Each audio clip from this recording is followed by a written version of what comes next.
मार्गदर्शन सूचनाएं लिए जाएंगे। माननीय सदस्य श्री रामबली सिंह यादव की सूचना पढ़ी जाए। पढ़ी हुई है, हाँ पढ़े थे उस दिन। माननीय मंत्री सामान्य प्रशासन को आज जवाब देना था।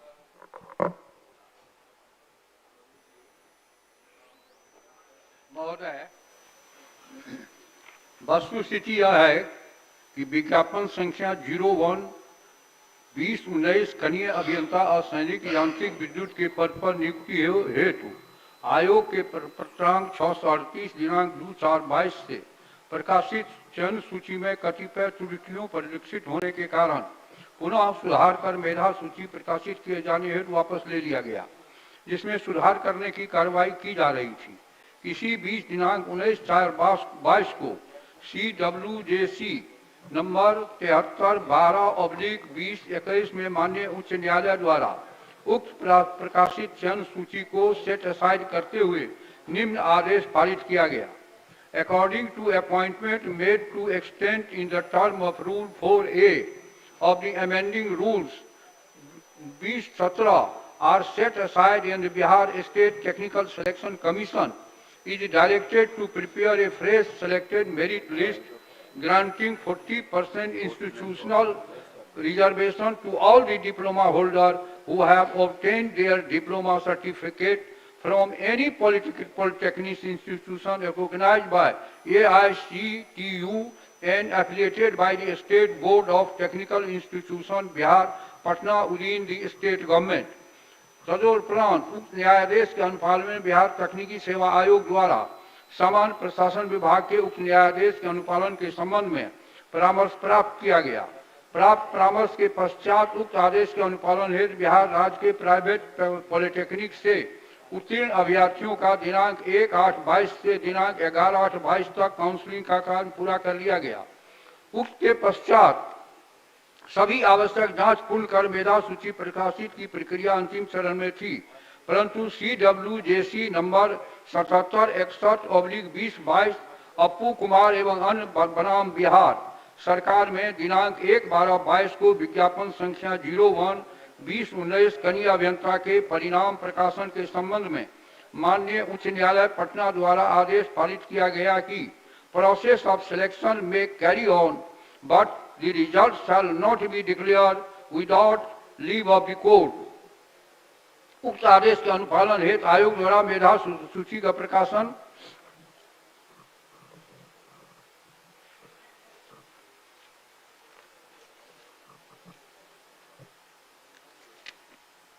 नहीं किया गया।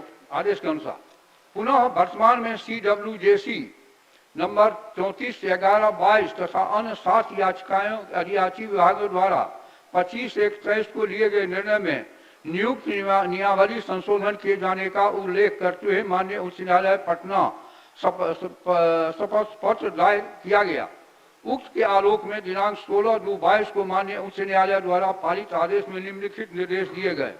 Ultimately state government has taken a decision to cancel the process of recruitment to the post of junior engineer with reference to advertisement issued on 18/19 and proposed to issue fresh or amended of rule rectifying certain error which had accepted in existing rules. Even in light of these new developments, the state is permitted to carry out necessary amendment and process afresh advertised for the junior engineer. From the date of last advertisement till date, almost 4 years have elapsed. Therefore, such those candidates who are likely to be over age, with reference to ensuring advertisement for such those candidates who apply to the advertisement dated 8/3/2019, the state government must make a provision in the above exercise shall be completed within a period of 4 months from the date of order. उक्त के आलोक में संशोधित मेधा सूची का प्रकाशन बिहार तकनीकी सेवा आयोग के द्वारा नहीं किया गया। माननीय सदस्य। अध्यक्ष महोदय, मैं सभी जनप्रतिनिधि और सरकार बिहार के युवाओं के प्रति सकारात्मक सोच हम लोग रखते हैं। पूरक क्या है आपका? पूरक क्या पूछ रहे हैं? पूरक मुझे ये कहना है महोदय कि पहली बात तो है कि इसमें 12-15 वर्षों से संविदा पर कार्यरत जो अभियंता हैं उनका उम्र काफी हो चला है और फिर से अगर उनको परीक्षा में शामिल कराया जाए तो एक तो उनका उम्र सीमा पार हो जाएगा। दूसरी बात है महोदय कि ये अपने क्षेत्र में, कार्य क्षेत्र में इनका अनुभव काफी है, लेकिन किताब से इनका रिश्ता कमजोर हो गया है और ऐसी स्थिति में मैं समझता हूं कि ये परीक्षा का मुकाबला नहीं कर सकते। तीसरी बात है महोदय कि तकनीकी सेवा आयोग द्वारा ही डॉक्टर, एएनएम, जीएनएम, ट्यूटर, कृषि समन्वयक, वेटनरी डॉक्टर आदि की बहाली इसी प्रक्रिया से हुई है जो योगदान करके कार्य कर रहे हैं। तो हम लोग को ये कहना है कि गलती अगर आयोग ने की है तो सजा इन अभ्यर्थियों को तो नहीं मिलना चाहिए महोदय। और इसीलिए मुझे कहना है कि ये लगभग पूरे बिहार में 2500 के आसपास की संख्या में 12-15 वर्ष से कार्यरत अभियंता हैं, तो क्या उन्हें योगदान नहीं कराया जा सकता महोदय? क्योंकि ये उनके जीवन का सवाल है, उम्र समाप्त हो जाएगी। माननीय मंत्री, मैंने हाईकोर्ट के सारे निर्णयों को बता दिया, तो उसमें हम लोग का कोई हाथ तो नहीं। हाईकोर्ट का जब निर्णय होगा उनको एज का भी रिलैक्सेशन दिया जाएगा। 19 में जिन लोगों ने अप्लाई किया है उसको डेट के वो भी उनको उम्र को बढ़ाने का भी उसमें प्रोविजन रहेगा। ये मैंने पढ़ दिया, तो उससे अधिक हम लोग क्या कर सकते हैं? माननीय नाम नहीं है कि कैसे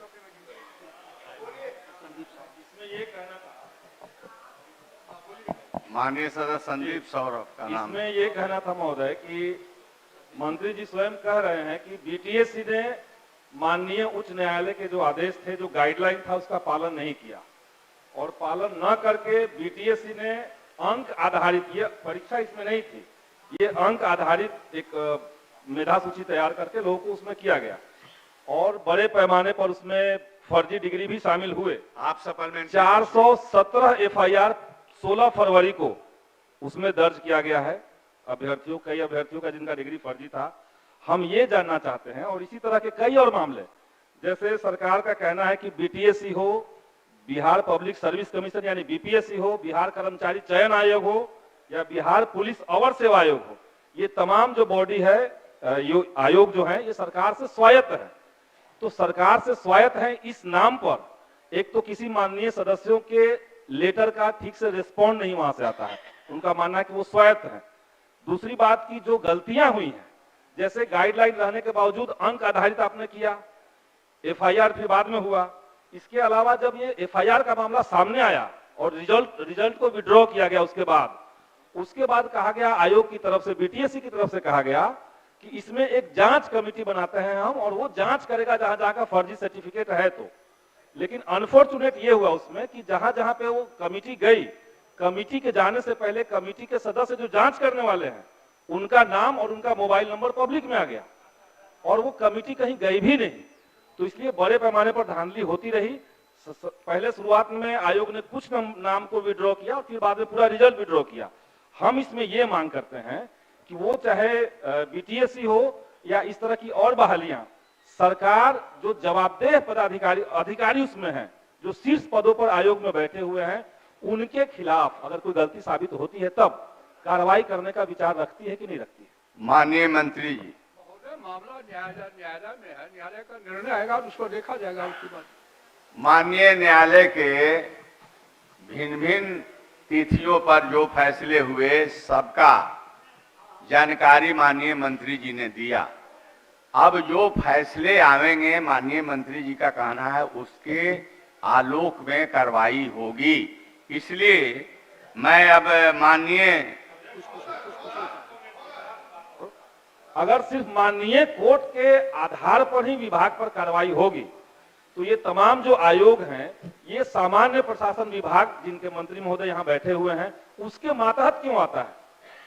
तो सामान्य प्रशासन विभाग के मातहत अगर ये सारे आयोग हैं तो सरकार की जवाबदेही बनती है कि ये आयोग ठीक से काम कर रहे हैं कि नहीं कर रहे हैं, एक बात। और दूसरी बात कि सरकार इस तरह का नियम क्यों नहीं बनाती है कि इन आयोगों में जो शीर्ष पदों पर लोग बैठे उसमें 3 साल से ज्यादा लोग एक पद पर न रहे। माननीय सदस्य स्थान ग्रहण करें। मैंने जो उत्तर पढ़ा उसको ठीक से माननीय सदस्यों ने सुना नहीं। तकनीकी आयोग ने कार्रवाई प्रक्रिया पूरी की, उसमें कुछ शिकायत आई, इसीलिए उसको रोक करके उस त्रुटियों को सुधार करने का काम किया गया। इसी बीच में लोग चले गए हाई कोर्ट और हाई कोर्ट का निर्णय आया, उस सबको मैंने पढ़ लिया। तो कहाँ कुछ में गुंजाइश है कि काहे को कर रहे हैं नहीं कर रहे हैं, पूरी जानकारी लेकर तो बोलनी चाहिए। 200 से ज्यादा एफआईआर सिर्फ बीटीएससी जेईई परीक्षा में कोर्ट में चल रहा है। आयोग एक बहाली लेकर के आती है और उसमें 200 से ज्यादा केस हो जा रहे हैं, तो कितने लूप होल्स उसके विज्ञप्ति निकालने में किया गया आयोग की तरफ से, क्यों नहीं कार्रवाई होना चाहिए? अलग प्रश्न करें। माननीय